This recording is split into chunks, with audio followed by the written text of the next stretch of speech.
Assalamualaikum warahmatullahi wabarakatuh.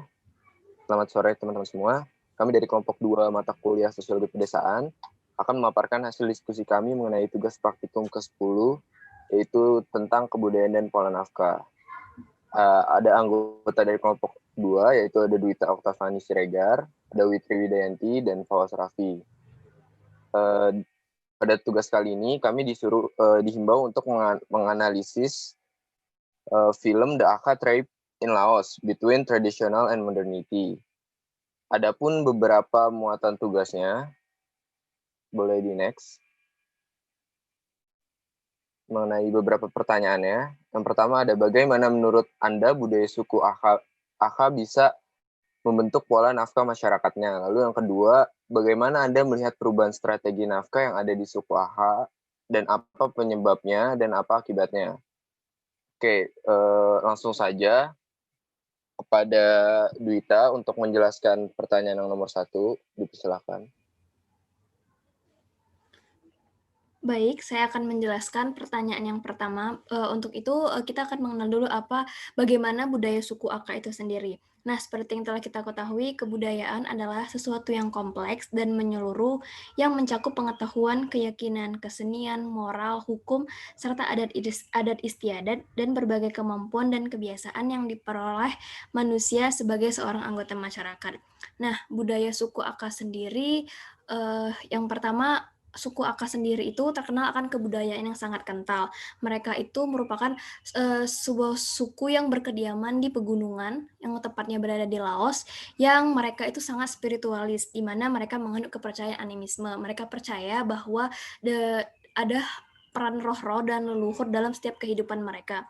Mereka ini sangat menjunjung tinggi budaya dan tradisi mereka, sehingga budaya dan tradisi mereka tersebut mengatur bagaimana mereka hidup, mulai dari mempersiapkan makanan, berpakaian, hingga pekerjaan mereka sehari-hari. Nah, budaya suku Akha ini telah ada sejak lama dan telah melekat pada diri setiap anggota masyarakatnya.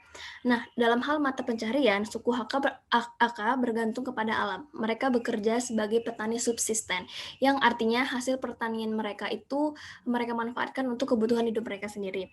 Nah, pada zaman dahulu itu mereka menanam opium. Namun, seiring dengan perkembangannya zaman, pemerintah memaksa mereka untuk berhenti menanam opium dan menanam beras, jagung, kedelai, dan lain-lain. Seluruh pekerjaan suku Akha dilakukan oleh wanita, mulai dari mengumpulkan kayu, memanen beras, memberi makan hewan ternak, hingga membuat pakaian. Semua kegiatan yang dilakukan oleh pria dilakukan oleh wanita pada suku Akha.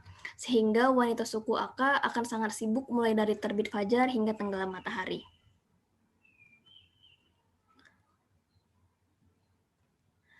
Lalu bagaimana dengan pola nafkah masyarakat suku Akha yang dibentuk atas kebudayaan mereka?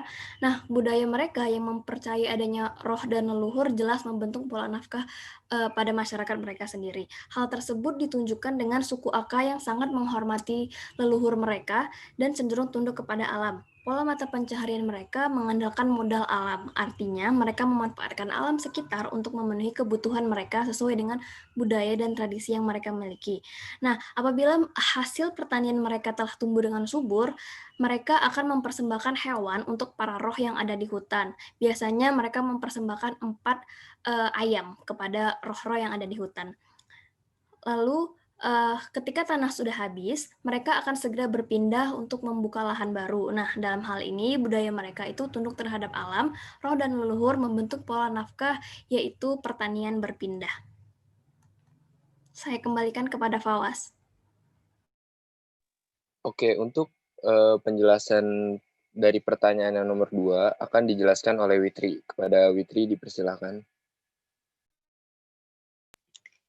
Baik, terima kasih. Yang selanjutnya itu untuk pertanyaan nomor 2, bagaimana Anda melihat perubahan strategi nafkah yang ada di suku Akha, apa penyebabnya dan apa akibatnya?